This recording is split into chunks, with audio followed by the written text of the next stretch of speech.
Assalamualaikum warahmatullahi wabarakatuh. Kami dari kelompok 4 akan membahas materi tentang zakat pendapatan negara. Sebelum masuk materi, perkenalkan terlebih dahulu, nama saya Silvina Vendari dengan NIM 501190127. Baiklah, saya akan menjelaskan pendahuluannya terlebih dahulu. Zakat merupakan salah satu sumber pendapatan negara pada awal masa pemerintahan Islam. Hal ini dapat dilihat dari sejak diwajibkannya zakat kepada kaum muslimin hingga kejayaan pemerintahan Islam. Namun, seiring dengan perkembangan sistem ketatanegaraan yang berlaku di dunia sekarang ini, zakat tidak lagi menjadi sumber pendapatan suatu negara, namun menjadi kewajiban individu muslim karena sistem pajak telah menggantikan zakat sebagai unsur utama pendapatan negara. Di tengah menguatnya peranan pajak di Indonesia, di saat bersamaan muncul kesadaran umat Islam akan peranan zakat sehingga masyarakat menjadi membayar pajak dan membayar kewajibannya sebagai muslim, yaitu zakat. Pada dasarnya, zakat bertujuan untuk menyelesaikan masalah ekonomi dan menuntut pengelolaan yang tepat. Jika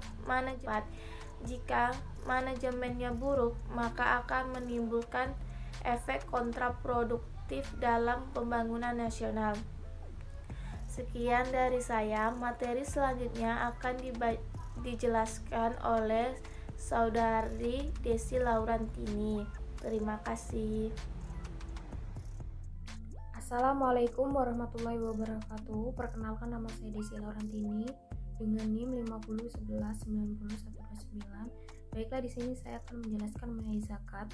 Zakat berarti menumbuhkan atau mensucikan atau memperbaiki, berarti membersihkan dari apa yang didapatkan setelah melaksanakan kewajiban membayar zakat. Nah, kata zakat itu sendiri menunjukkan bahwa harta yang dibelanjakan secara tidak bijaksana, baik untuk kepentingan diri sendiri maupun orang lain, akan menimbulkan keburukan di masyarakat dengan cara menggalang industri-industri yang tidak produktif dan mewah, sehingga melahirkan pertentangan-pertentangan yang berbeda kelas. Hanya apabila harta dibelanjakan untuk hal-hal yang baik saja dapat menumbuhkan dan mensucikan masyarakat dari keburukan dengan mendorong pembangunan industri yang sehat, bermanfaat, dan produktif. Kata zakat seperti yang dijelaskan itu membentuk dua fungsi yang penting. Yang pertama, zakat akan mensucikan jiwa orang yang membayarnya dengan sifat serakah, dan sebaliknya akan mendorong untuk berderma dan membelanjakan harta untuk hal-hal yang baik. Lalu yang kedua, zakat menjadikan masyarakat tumbuh dengan baik dan sehat. Nah, zakat ini mencegah pengaruh yang menyebabkan terhambatnya pertumbuhan ekonomi. Sebaliknya, mendorong tercapainya kebajuan ekonomi. Beberapa ahli ekonomi Islam menganggap zakat merupakan jenis pajak karena zakat memenuhi beberapa persyaratan pajak. Baiklah, zakat ini merupakan tanggung jawab agama yang dilaksanakan dengan penuh semangat untuk mencari ridho Allah. Perkenalkan, nama saya Aki Farizan dengan NIM 501190128. Baiklah, di sini saya akan menjelaskan materi tentang pendapatan dan sinergi zakat. Pendapatan dan sinergi zakat. Pendapatan yang diperoleh dari pengumpulan zakat dianggap sebagai suatu pendapatan khusus. Zakat merupakan kewajiban agama dan suatu bentuk ibadah. Diwajibkan kepada seluruh umat Islam saja di suatu negara. Merupakan kewajiban agama bagi umat Islam tanpa dapat dihindarkan.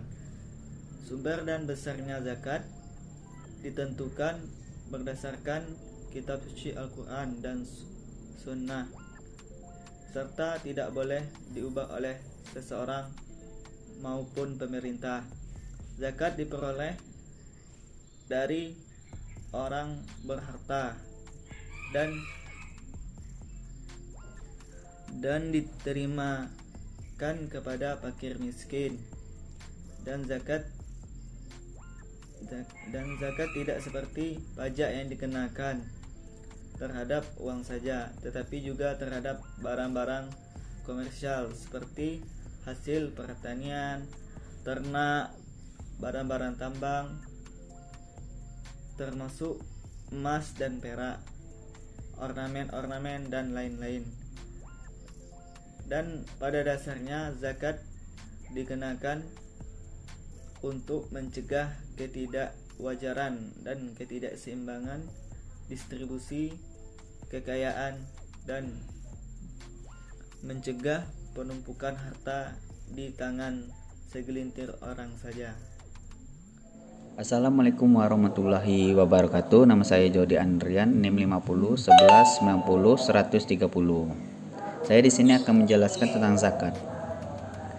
Zakat bisa menjadi bukan sekedar diakui sebagai biaya saja, tetapi menjadi bagian dari pembayaran pajak, merupakan tuntutan dari umat Islam. Di Indonesia, praktik perpajakan yang berlaku telah menempatkan zakat dan unsur yang tidak dipisahkan dalam pemenuhan kewajiban perpajakan bagi para wajib pajak. Zakat bersama dengan sumbangan keagamaan lainnya yang bersifat wajib menjadi pengurangan penghasilan neto wajib pajak. Perlakuan ini berdampak berkurangnya nilai beban pajak yang masih harus dibayar. Penerapan mekanisme ini berdampak kurang signifikan, kecuali jika zakat diperhitungkan langsung sebagai pengurang pajak. Ini menunjukkan bahwa posisi zakat dan pajak adalah saling menggantikan, namun tidak sepenuhnya. Sekian penjelasan dari saya. Saya ucapkan wassalamualaikum warahmatullahi wabarakatuh. Assalamualaikum warahmatullahi wabarakatuh. Perkenalkan, nama saya Nur Ismaili Putri dengan nomor NIM 50 11 90 131. Kali ini saya akan membahas materi tentang peran zakat sebagai sumber pendapatan negara. Peran zakat sangatlah penting dalam usaha pemberdayaan ekonomi umat. Dana dari zakat, sebagaimana fungsinya, berpotensi besar untuk mengatasi masalah kemiskinan, mengurangi angka pengangguran, memperkecil kesenjangan antara si miskin dan si kaya, serta berperan dalam pertumbuhan ekonomi, di mana hal tersebut nantinya merupakan peran negara untuk masyarakat yang sumber dananya diambil dari penerimaan negara. Itu saja materi yang dapat saya sampaikan. Terima kasih. Wassalamualaikum warahmatullahi wabarakatuh.